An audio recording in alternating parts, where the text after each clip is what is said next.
Bienvenue dans mon atelier.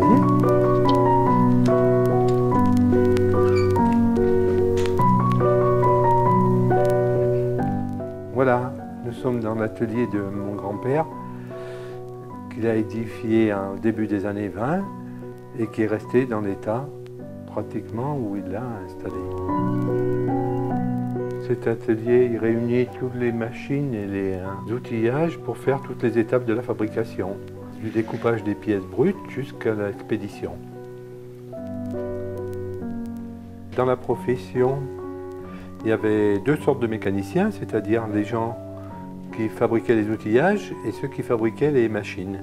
Ici, on a deux machines qui sont des presses à clavettes à découper, une qui a la forme d'une arcade, qui est fait pour le découpage des platines, et une autre qu'on appelle colle de cygne, qui est pour le découpage des pièces plus importantes.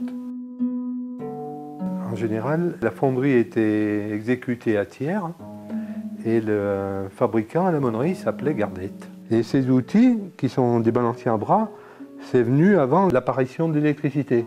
Parce que les gens, ils pouvaient découper des pièces. Nous, on s'en sert pour faire des petits découpages, par exemple. Il y a des petits outillages de forme, c'est pour faire l'emplacement de boutons d'ouvre-boîte.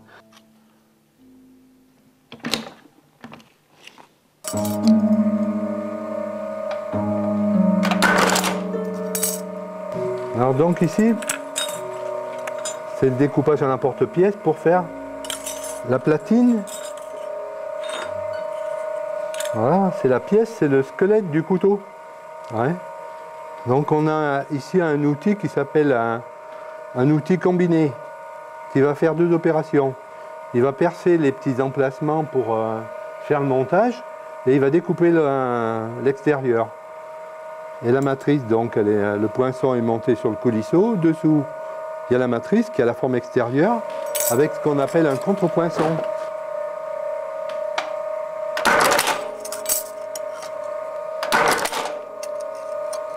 Voilà.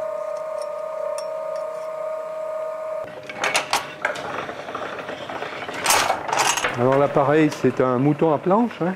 Ça consiste en une masse qui fait environ 75 kg, fixée avec une planche. En haut, il y a deux rouleaux qui tournent en sens inverse, qui ferment la planche. Quand on écarte les rouleaux, la masse redescend.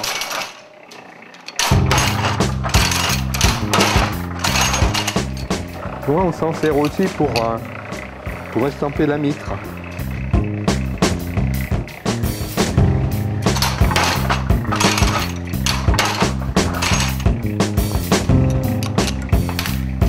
Dessous, ce qu'on appelle la chabotte, c'est-à-dire la souche, hein, elle doit faire environ 15 fois le poids pour que ça rende le coup, quoi, hein. Au départ, donc, dans la montagne, il y avait plein de forgerons. C'est-à-dire c'était surtout du côté de Paladuc, Celles-sur-du-Rhône. Dans tous les villages, il y avait des forgerons qui forgeaient les lames à la main. Voilà, ils faisaient les ébauches. Ça consistait à donner une forme au métal et puis à l'amincir parce que les moutures, c'est-à-dire la mise au tranchant, ça se faisait à la main. Donc, pour enlever le métal, il fallait qu'il y en ait le moins possible. Parce que le travail est pénible, c'est de l'acier trempé, c'est pas de la ferraille. Et après, en forgeant les bons forgerons, ils faisaient le moins de défauts possible sur la lame. Parce que s'il y a des creux, s'il y a des bosses et tout, il faut les enlever pour faire un état de surface parfait. On leur ramenait le métal et puis ils avaient une forge à domicile, hein, chez eux. Et ils avaient un objet pour faire le découpage qui s'appelle un martinet. Ils le passaient dessous et puis ils découpaient, ils donnaient un coup de marteau parce que la pièce était chaude. Hein. Ils donnaient un gros coup de marteau, hop, ça découpait la forme de l'empreinte de la lame. Alors après, par ce procédé, on découpait la pièce dans une barre d'acier, hein, qui était allongée. On la partageait en deux. On la chauffait et puis on l'écrasait. On faisait déjà une forme de biseau pour amorcer déjà le tranchant de la lame. Et avec un emporte-pièce, après, on découpait la lame à l'intérieur. Donc le procédé suivant, on fait le découpage directement dans de l'acier qui est laminé en biseau. C'est-à-dire déjà, tu vois qu'il y a une ébauche du tranchant. Hein, et on découpe la pièce à l'intérieur. Voilà, avec un emporte-pièce, hein, avec un poinçon et puis une matrice. Qui a la forme de la lame. et on passe le métal entre les deux. Et puis avec la force mécanique de la presse, on découpe la pièce. Voilà. On arrive par ce procédé, par celui-là, dans celui-ci qui est le premier, celui-ci ou celui-là, on arrive toujours au même produit qui est comme ça. Pas par les mêmes moyens, mais on a le même résultat.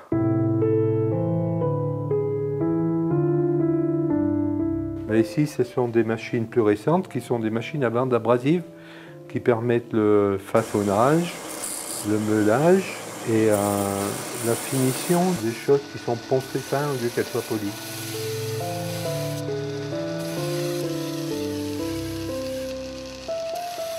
Le Touret, tu vois, par exemple, il a été fabriqué par Henri Lavert. Les fabricants locaux fabriquaient des outils adaptés au travail des couteliers. C'est lui qui est un peu l'inventeur des systèmes à douille. C'est très caractéristique de l'outillage chinois. Donc c'est un axe qui est fendu avec une vis conique. L'axe est fendu et la vis elle est conique. C'est-à-dire qu'à mesure qu'on visse, on écarte l'axe et on renfile la pièce. Et en serrant, hop, elle est fixée. Ça permet de changer et d'avoir une multitude d'outils avec un seul porte-outil. Voilà. Et comme ça, on change d'outil très rapidement, hein, c'est instantané, quoi.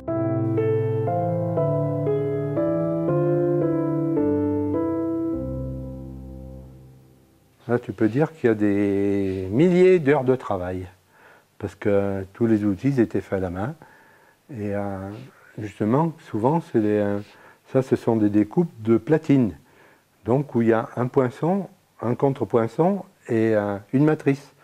Et il fallait que tous les trous, il y en a, c'est du vrai gruyère, il fallait que tous les trous correspondent, hein, des pièces de dessus aux pièces de dessous. Ouais, donc là, par exemple, il s'agit du ressort. Hein. Voilà, donc dessous, c'est dégagé. La partie est plus importante en dessous pour que la pièce descende quand elle est découpée. Hein. Voilà. Ça, c'est par exemple un ouvre-boîte, tu vois. C'est pareil. Hein. Voilà. Alors en plus, ça porte sur ces outils le nom du mécanicien. Hein. Il était de notre famille. Il mettait sa marque. J. Issard, la monnerie de Montel. Voilà. On va monter à l'étage.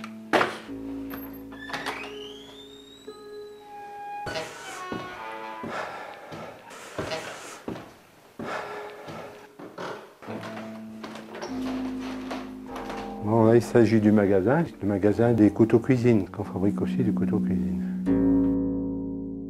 Alors, un polissage où on effectue la préparation et des pièces qui sont prêtes à monter et la finition des couteaux.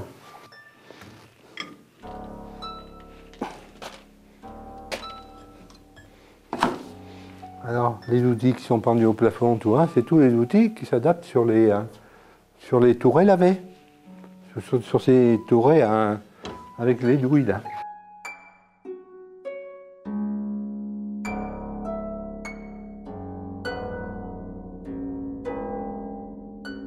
C'est soit des cotons sur lesquels on dépose un produit, une pâte à polir, hein, qui est abrasive. Pour le travail du métal, on utilise les polissoirs qui sont en contreplaqué sur lesquels on a collé et cloué des lamelles de cuir de buffle en pointe sur lesquelles on dépose une pâte à polir avec un collet, on en colle avec de l'émery et quand on travaille, on dispose de la pâte à polir qu'on appelle la crotte. En fait, on utilise un autre matériau, le feutre, qui est beaucoup plus souple et puis qui est utilisé pour la finition des couteaux, des manches souvent. Il est encollé avec de l'émery, puis on dépose une pâte à polir à base de ponce qui ne salit pas les manches.